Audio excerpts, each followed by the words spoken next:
दोस्तों, भारत पर 17 बार हमला करने वाला महमूद गजनवी कौन था? कहां से आया था? किस दौर में हुआ था? उसके सोमनाथ मंदिर पर हमला करने का पूरा सच क्या है? और अफगानिस्तान में मौजूद महमूद गजनवी की कब्र का क्या राज है? इन सारी बातों को जानने के लिए वीडियो आखिर तक देखिए। तो चलिए शुरू करते हैं।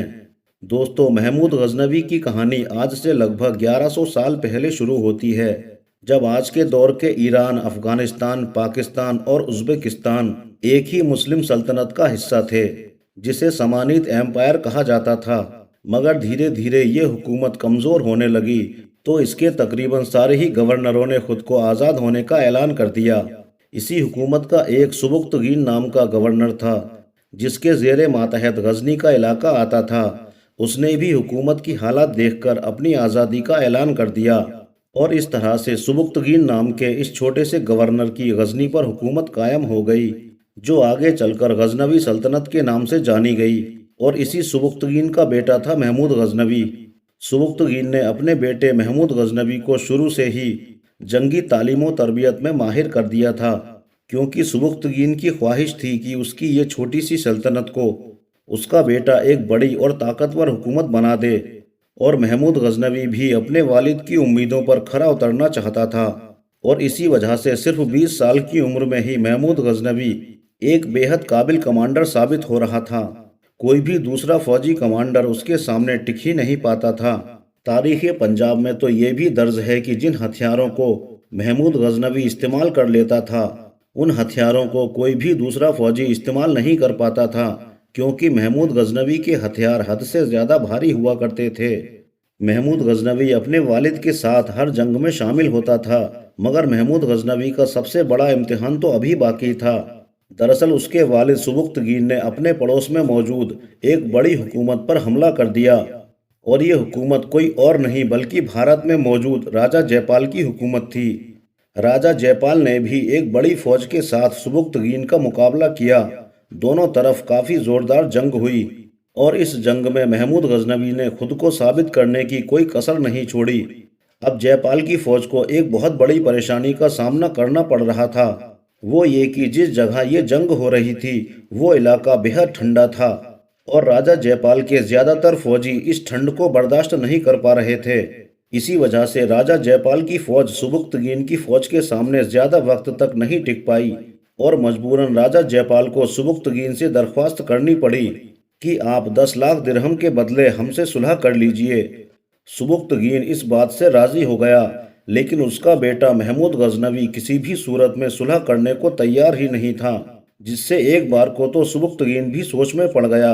मगर तभी अचानक राजा जयपाल का एक कासिद सुबुक्तगीन के पास आया, और उसने सुबुक्तगीन को ये मशवरा दिया कि आप इस सुलह को मुकम्मल कर लीजिए, क्योंकि राजपूतों के यहाँ एक रस्म है कि जब कभी भी उनके सामने ऐसे हालात आते हैं, तो वो अपने बीवी बच्चों को कत्ल करके मैदान जंग में कूदते हैं, और ऐसी सूरत में उनका सामना करने की किसी में भी जुर्रत नहीं होती। सुबुक्तगीन तो पहले ही से सुलह को राजी था।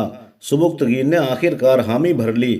उधर राजा जयपाल सुबुक्तगीन के सिपाहियों को सुलह की रकम देने के लिए अपनी हुकूमत में लाहौर ले गया, लेकिन लाहौर पहुंचते ही राजा जयपाल ने उन सभी सिपाहियों को बजाय वो तयशुदा रकम देने के कैद खाने में कैद कर लिया, और दोबारा से सुबुक्तगीन से जंग करने की तैयारी कर ली। राजा जयपाल ने दिल्ली और अजमेर जैसी सल्तनतों को भी अपने साथ मिला लिया, और अब राजा जयपाल की फौज 1 लाख से ज़्यादा हो चुकी थी। और जब ये बड़ी फौज सुबुक्तगीन के मुकाबले के लिए पहुंची, तो सुबुक्तगीन के होश उड़ गए, क्योंकि सुबुक्तगीन की फौज बहुत छोटी थी। अब सुबुक्तगीन ने काफ़ी गौर व फिक्र करके महमूद गजनवी के साथ एक नया प्लान बनाया। उसने अपनी पूरी फौज को कई टुकड़ियों में बांट दिया, और राजा जयपाल की भारी भरकम फौज में वो हिस्से तलाश किए जो सबसे ज़्यादा कमज़ोर थे, और राजा जयपाल की फौज पर डायरेक्ट हमला ना करके अपनी छोटी छोटी टुकड़ियों से अलग अलग जगहों पर हमला कर दिया। सुबुक्तगीन का ये अजीब और अनोखा तरीका कारामद साबित हुआ, और इसी के चलते राजा जयपाल की फौज चाहते हुए भी सुबुक्तगीन के सामने नहीं टिक पाई, और राजा जयपाल एक बार फिर से बुरी तरह सुबुक्तगीन से हार गया, जिसकी वजह से भारत का एक बड़ा इलाका सुबुक्तगीन की सल्तनत में शामिल हो गया। और साथ ही साथ सुबुक्तगीन ने धोखा देने के जुर्म में राजा जयपाल से इस बार बहुत बड़ी रकम वसूल की। इस फतह के कुछ अरसे के बाद सुबुक्तगीन की वफात हो गई और अब गजनी की बड़ी सल्तनत की जिम्मेदारी महमूद गजनवी के कंधों पर आ गई। उसे गजनी की गद्दी पर बैठाया गया।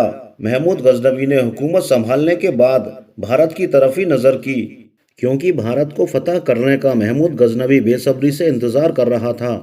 दोस्तों, महमूद गजनवी ने भारत पर पहला हमला साल 1001 में किया और ये हमला भी राजा जयपाल पर ही किया और महमूद गजनवी ने अपने पुराने दुश्मन राजा जयपाल को हरा दिया और उसे कैद भी कर लिया। और इस बार भी महमूद गजनवी ने राजा जयपाल को छोड़ने के एवज में एक मोटी रकम वसूल की और राजा जयपाल को जिंदा छोड़ दिया। लेकिन इस हार ने राजा जयपाल को बेहद शर्मिंदा कर दिया और राजा जयपाल ने खुद को एक चिता में जलाकर खुदकुशी कर ली। राजा जयपाल के बाद उसका बेटा आनंदपाल राजा बना।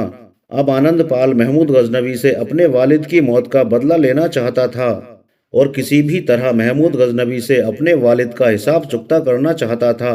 इसीलिए उसने महमूद गजनवी पर कई बार हमला किया, लेकिन हर बार आनंदपाल महमूद गजनवी से हारता रहा और आखिरकार साल 1008 में आनंदपाल ने महमूद गजनवी से एक बड़ी जंग करने का फैसला किया और इस जंग की बेहद शानदार तैयारी की। महमूद गजनवी को उम्मीद भी नहीं थी। राजा आनंदपाल ने अपने साथ भारत की बहुत सारी सल्तनतों को भी शामिल कर लिया, जिसमें दिल्ली, ग्वालियर, अजमेर और कन्नौज जैसी बड़ी बड़ी रियासतें भी शामिल थीं। इतनी बड़ी फौज के हथियारों को बनाने के लिए औरतों ने अपने जेवरात बेचकर फौज को हथियार बनाने में मदद की और आखिरकार साल 1008 में दोनों के बीच पेशावर में ये जंग हुई। जंग के शुरू में राजा आनंदपाल का पल्ला भारी था और ऐसा लग रहा था कि अब आनंदपाल जीत ही जाएगा और जैसे कुछ ही वक्त में महमूद गजनवी को हार का मुंह देखना पड़ेगा।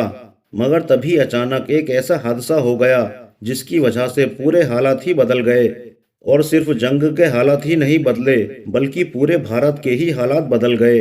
दरअसल हुआ यूं कि राजा आनंदपाल का हाथी तीरों की बरसात देखकर और जंगी शोर सुनकर पागल हो गया और जिधर उसका मुंह उठा उधर ही भागने लगा, जिससे आनंदपाल की बड़ी फौज में भगदड़ मच गई। फौजियों ने ये सोचा कि हमारे राजा जंग छोड़कर भाग रहे हैं और ये अफवाह फैलते ही राजा आनंदपाल की पूरी फौज भी जंग छोड़कर भागने लगी और इस तरह से महमूद गजनवी की जीत हुई। इतनी बड़ी जीत के बाद महमूद गजनवी ने भारत पर हमलों की बौछार कर दी और धीरे धीरे भारत के कई बड़े बड़े इलाके फतह कर लिए। अब आइए उस बात को जानते हैं जिससे महमूद गजनवी को भारत में एक विलेन के तौर पर देखा जाता है। दरअसल उस दौर में जब भी कोई राजा दूसरे राज्य को जीतता था तो वो लूटपाट के साथ साथ हारने वाले राजा की आस्था के प्रतीकों को भी खत्म कर देता था और ये चलन भारत में बहुत ही ज्यादा था। जब एक हिंदू राजा दूसरे हिंदू राजा का राज्य जीतता था तो वो हारने वाले राजा के इलाके के मंदिरों को तुड़वा देता था और उनकी जगह अपने कुल देवता के मंदिरों को बनवाता था। उस दौर के इसी चलन के चलते महमूद गजनवी ने भी कई मंदिर तुड़वाए और उनमें मौजूद खजानों को गजनी भेजा। ठीक इसी तरह ही गुजरात में मौजूद सोमनाथ मंदिर पर भी महमूद गजनवी ने हमला किया था। सोमनाथ मंदिर उस जमाने में भारतीयों के लिए बेहद मुकद्दस था और सबसे ज्यादा अमीर मंदिर भी माना जाता था। महमूद गजनवी ने जिस वक्त सोमनाथ मंदिर पर हमला किया था उस वक्त मंदिर की हिफाजत तकरीबन 5000 राजपूत फौजी कर रहे थे, जिन्होंने 3 दिन तक महमूद गजनवी की फौज का मुकाबला किया और महमूद गजनवी को मंदिर में दाखिल नहीं होने दिया। तीसरे दिन जब महमूद गजनवी को एहसास हो गया कि इन्हें हराना इतना आसान नहीं है, तो महमूद गजनवी अपने घोड़े से उतरा और जमीन पर सजदा किया और अपने सिपह सालार का हाथ पकड़कर ऊपर उठाया और एक ऐसा नारा लगाया जिसकी वजह से पूरी फौज में एक जोश पैदा हो गया और इसी जोश की वजह से महमूद गजनवी ने सोमनाथ मंदिर को फतह कर लिया। इस जंग में मंदिर की हिफाजत करने वाले ज्यादातर फौजी या तो मारे गए या फिर कश्तियों की मदद से अपनी जान बचाने में कामयाब हुए। हिस्टोरियन के हिसाब से महमूद गजनवी को सोमनाथ मंदिर से इतना ज्यादा खजाना मिला था जिसकी कीमत का अंदाजा लगाना आसान नहीं है। कुछ हिस्टोरियंस ने लिखा है कि सोमनाथ मंदिर के मशहूर और कीमती दरवाजे भी महमूद गजनवी गजनी ले गया, जो बाद में महमूद गजनवी की मज़ार पर लगाए गए थे। लेकिन बहुत सारे हिस्टोरियन इस बात को गलत भी बताते हैं और इसकी सबसे बड़ी वजह साल 1842 में होने वाला एक हादसा है। दरअसल हुआ ये था कि साल 1842 में अंग्रेजों ने हिंदू और मुसलमानों के बीच फूट डालने के लिए एक अलग ही कारनामा किया, और वो ये था कि उनका कहना था कि हम गजनी में मौजूद महमूद गजनबी की कब्र से वो दरवाजे उखाड़कर वापस लाएंगे, क्योंकि महमूद गजनबी की कब्र पर जो दरवाजे लगे हुए हैं वह हिंदुओं की अमानत हैं। और जब वो दरवाजे महमूद गजनबी के मज़ार से उखाड़कर भारत लाए गए तो सबको एक धक्का लगा, क्योंकि रिसर्च में ये पाया गया कि ये वो दरवाजे नहीं हैं जो सोमनाथ मंदिर पर हुआ करते थे। क्योंकि ये बात सभी हिस्टोरिक बुक्स में दर्ज थी कि सोमनाथ मंदिर के दरवाजे संदल की लकड़ी के बने हुए थे, और जो दरवाजे महमूद गजनबी की मज़ार से उखाड़े गए थे वो देवागिरी नाम की लकड़ी के बने थे जो अफगानिस्तान में पाई जाती है। और इसके साथ साथ इन दरवाज़ों पर अरबी ज़बान में कुछ लिखा हुआ भी था। दोस्तों, आपको जानकर हैरानी होगी कि महमूद गजनबी की मज़ार के वो दरवाजे आज भी भारत में आगरा के लाल किले में मौजूद हैं।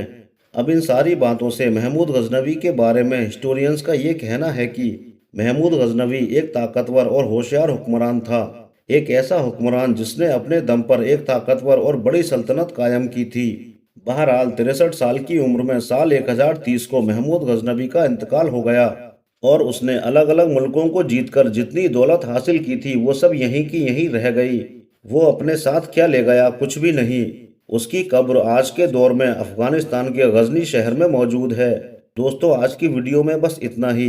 ये वीडियो आपको कैसी लगी कमेंट्स करके ज़रूर बताइएगा, और अगर चैनल पर नए हैं तो चैनल को सब्सक्राइब भी कर लीजिए। शुक्रिया। अल्लाह हाफिज़।